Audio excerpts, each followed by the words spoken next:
Hello everyone, welcome you all on my YouTube channel Amina Bodhan. I am Pooja, PCT Commerce.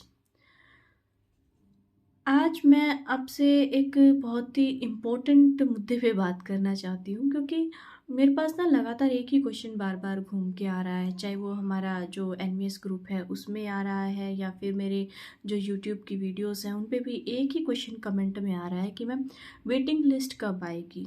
वो एक particular subject से related नहीं है, different different subject से question आ रहे हैं। मैम एसएसटी की कब आएगी, मैम साइंस की कब आएंगी, मैम मतलब डिफरेंट डिफरेंट सब्जेक्ट्स के। तो मैं आपको ये बात बताना चाहती हूँ कि वेटिंग लिस्ट ऐसे ही नहीं आती है कि भाई एक वेटिंग लिस्ट निकाल दी और एक पर्टिकुलर टाइम के बाद दूसरी वेटिंग लिस्ट आ जाएगी, ऐसे नहीं होता है। वेटिंग लिस्ट निकलती है जब आपकी जो इंटरनल प्रोसेस कंप्लीट हो जाती है उसके बाद। अब इंटरनल प्रोसेस क्या होती है? देखिए, कोई भी ऑर्गेनाइजेशन है, चाहे वो प्राइवेट है चाहे वो गवर्नमेंट है, जब उनके पास कोई वैकेंट पोस्ट होती है तो उसको फिल करने के लिए सबसे पहले जो उनके पास एग्जिस्टिंग एम्प्लॉय होते हैं, जो ऑलरेडी वर्किंग होते हैं उनकी ऑर्गेनाइजेशन में, उनसे उनको फिल करने की कोशिश करी जाती है, चाहे वो ट्रांसफ़र के थ्रू हो चाहे वो प्रमोशन के थ्रू हो। ठीक है, जब उनकी वो सारी की सारी प्रोसेस कंप्लीट हो जाती है उसके बाद फिर देखा जाता है कि भाई अब हमारे पास कितनी पोस्ट वैकेंट है, और उसके बाद फिर जो है वेटिंग लिस्ट आने का सिलसिला शुरू होता है। तो अभी मैं मान सकती हूँ कि भाई आपको एक्साइटमेंट तो होगी ये जानने के लिए कि भाई वेटिंग लिस्ट कब आएगी, लेकिन उसके लिए आपको थोड़ा सा इंतज़ार करना पड़ेगा। काफ़ी होता है कि भाई एक दो पॉइंट से कोई रह जाता है तो ये होता है कि अगर वेटिंग लिस्ट आ जाती है तो मेरा नंबर आ जाएगा। होता है, सबको होता है, बहुत ही बड़ी अपॉर्चुनिटी होती है एक तरीके से, ये बहुत मेहनत करी होती है आप लोगों ने, और वहाँ पर जाकर अगर आप एक दो पॉइंट से रह जाते हो तो बहुत बड़ी निराशा भी होती है, और वेटिंग लिस्ट एक उम्मीद होती है उस निराशा को आशा में बदलने की।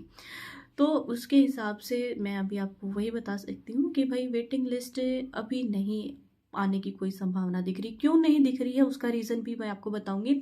उसका रीज़न है कि अभी जो एग्जिस्टिंग एम्प्लॉयज़ हैं उनसे ट्रांसफ़र की अपनी जो विलिंगनेस है वो मांगी जा रही है, स्टेशंस उनसे मांगे जा रहे हैं कि भाई अपनी चॉइसेस बता दीजिए। तो जब तक ये ट्रांसफ़र का जो चॉइस मांगने का सिलसिला है, फॉर्म फिल होंगे, ठीक है, उसके बाद फिर डिपार्टमेंट देखेगा कि किस एम्प्लॉय को किस जगह पर भेजना है। फिर उसके बाद सारा का सारा देखा जाएगा कि भाई कौन से रीजन में कितने एम्प्लॉयज़ हमारे आ चुके हैं, वहाँ पर कितनी अवेलेबिलिटी है सीट्स की, वैकेंट पोस्ट है नहीं है, कैसे उनको भरना है। तो उसके बाद जाके आपकी जो है वेटिंग लिस्ट आएंगी। तो ये बात तो थी वेटिंग लिस्ट से रिलेटेड।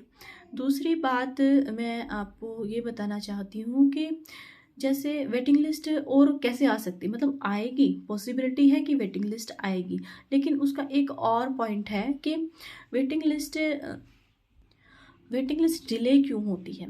देखिए, कई बार क्या होता है कि एक एम्प्लॉय का एक से ज़्यादा जगह सिलेक्शन हो जाता है। ठीक है, कोई भी मतलब कैंडिडेट है उसका एक से ज़्यादा जगह सिलेक्शन हो जाता है, और उसमें क्या होता है कि वो एक जगह ज्वाइन कर लेता है और दूसरा जो अपॉइंटमेंट लेटर उसको भेजा जाता है वो ना तो उसको एक्सेप्ट कर रहा होता है ना उसको वो रिजेक्ट कर रहा होता है। क्या होता है कि जब भी आपके पास अपॉइंटमेंट लेटर आता है तो विद इन 7 डेज आपको एक्सेप्टेंस या फिर रिजेक्शन, ठीक है, कोई ना कोई एक मेल आपको डालना होता है। अगर आप एक्सेप्ट करते हो तो आप एक्सेप्टेंस के साथ अपना मेल भेजते हैं कि भाई मैं इस पर्टिकुलर डेट तक ज्वाइन कर लूँगा, और अगर आप नहीं ज्वाइन करना चाहते हो तो आपको वहाँ पर रिजेक्शन का भी मेल डालना होता है कि मैं इस पर्टिकुलर जॉब को एक्सेप्ट नहीं कर रहा हूँ, मैं यहाँ पर ज्वाइन नहीं करने वाला हूँ।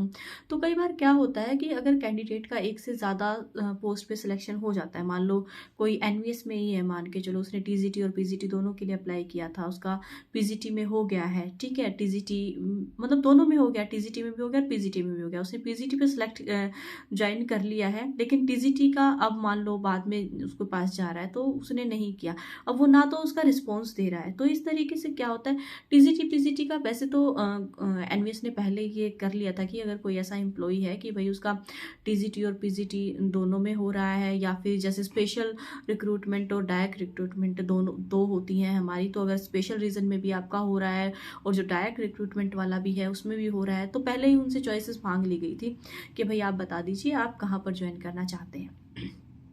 तो अगर ऐसी कोई सिचुएशन होती है तो वो भी एक डिले करने का रीज़न होता है कि भाई आपके मतलब क्या होता है कि पहले तो 15 दिन का टाइम होता है आपके पास ज्वाइन करने का, ठीक है। फिर अगर कोई एम्प्लॉय मतलब कैंडिडेट ज्वाइन नहीं कर रहा होता है तो फिर उसको फर्स्ट रिमाइंडर भेजा जाता है, अगर वो फिर भी ज्वाइन नहीं कर रहा होता तो फिर उसको सेकेंड रिमाइंडर भेजा जाता है।